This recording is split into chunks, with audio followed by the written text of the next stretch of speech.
Kemudian pertanyaan berikutnya, kapan waktu dan berapa jumlah sholat duha dan apa keutamaannya? Nah, waktu sholat duha sebagaimana diterang oleh para ulama ya, dari hadis-hadis yang menunjukkan tentang disyaratkannya sholat duha ini adalah setelah terbitnya matahari setinggi 1 tombak.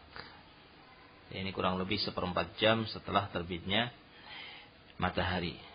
Setelah terbit matahari, ketika terbit belum waktunya sampai kemudian matahari tinggi setinggi 1 tombak setelah terbitnya. Ini kurang lebih 1/4 jam setelah terbitnya matahari hingga menjelang sholat duhur, hingga menjelang tergelincirnya matahari. Ini kurang lebih 1/4 jam sebelum sholat duhur. Nah, itu waktunya. Adapun jumlah rakaatnya, sebagaimana diterangkan oleh Syekh Muhammad Shallallahu Alaihi Wasallam, tidak ada batasannya. Tidak ada batasannya. Beliau menyebutkan ini ketika beliau rahimahullahu taala menjelaskan hadis yang ada dalam Al-Arba'in An-Nawawiyah ya. Ketika menjelaskan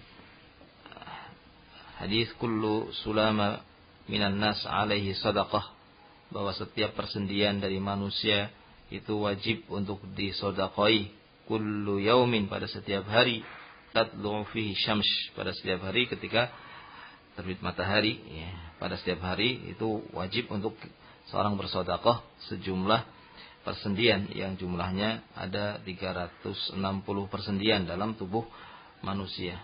Nah, bagaimana membayar sedekahnya? Dikatakan dalam hadis ini bisa dengan tasbih, bisa dengan tahlil, bisa dengan amalan-amalan apa saja dari amalan-amalan kebaikan, itu bisa menjadi sebagai sedekah untuk membayar kewajiban bersedekah dari setiap persendian dari tubuh manusia. Nah, dalam suatu riwayat disebutkan bahwa sedekah itu semuanya bisa ditutup ya, atau bisa dicukupi dengan 2 rakaat salat duha. Dengan 2 rakaat salat duha, sebagaimana hadis ini dikeluarkan oleh Imam Muslim di dalam sahihnya. Nah, maka ini salah satu keutamaan dari salat duha ya, bisa untuk untuk menjalankan kewajiban bersedekah dari seluruh persendian yang ada pada tubuh manusia. Nah, maka kata beliau dari riwayat tadi, riwayat bahwa dengan 2 rakaat salat duha itu akan mencukupi dari 360 persendian ya. Maka kata beliau, yu'khad min hadhihi riwayah annahu yanbaghi lil insan an yudawima ala raq'ati duha. Maka sudah selayaknya bagi seorang untuk senantiasa ya, untuk selalu melakukan salat duha. Ini bisa dilakukan setiap hari sebagai pengganti dari sedekah-sedekah yang wajib yang harus ditunaikan setiap hari dari persendian kita. Dan ini kata beliau, wa hadza al-qaul huwa rajih, ini pendapat yang benar, disunahkannya al-mudawamah ala raq'ati duha, untuk selalu terus-menerus salat 2 rakaat salat duha.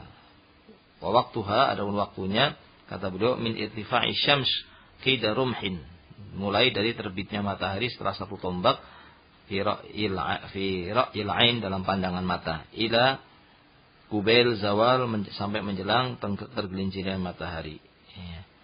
Yani ba'da tulu'i syams binahwi thuluth sa'ah, setelah terbitnya matahari kurang lebih sepertiga jam ya, ini berarti 20 menit kurang lebih setelah terbitnya matahari sampai menjelang zawal, sampai menjelang waktu zuhur, ini 10 menit. Nah, wa aqalluha raka'atan, paling sedikitnya 2 rakaat, wa aktsaruha la hadda lahu, kata beliau paling banyaknya tidak ada batasannya. Paling banyaknya tidak ada batasannya. Nah, dan ini sepakat atau sesuatu yang jelas disunahkan ya. Jelas disunahkan sebagaimana diriwayatkan oleh Imam Ahmad dan oleh Imam Muslim dari sahabat Abu Hurairah bahwa beliau mengatakan dirinya telah diberi wasiat oleh Rasulullah sallallahu alaihi wasallam dengan 3. Diberi wasiat dengan 3, yaitu yaitu puasa 3 hari pada setiap bulan, kemudian 2 rakaat duha dan witir sebelum tidur. Maka disunahkan salat duha ya. Apalagi sebagian para ulama menerangkan apalagi yang tidak sholat malam, itu sangat dianjurkan untuk sholat duha. Nah, wallahu taala a'lam bissawab.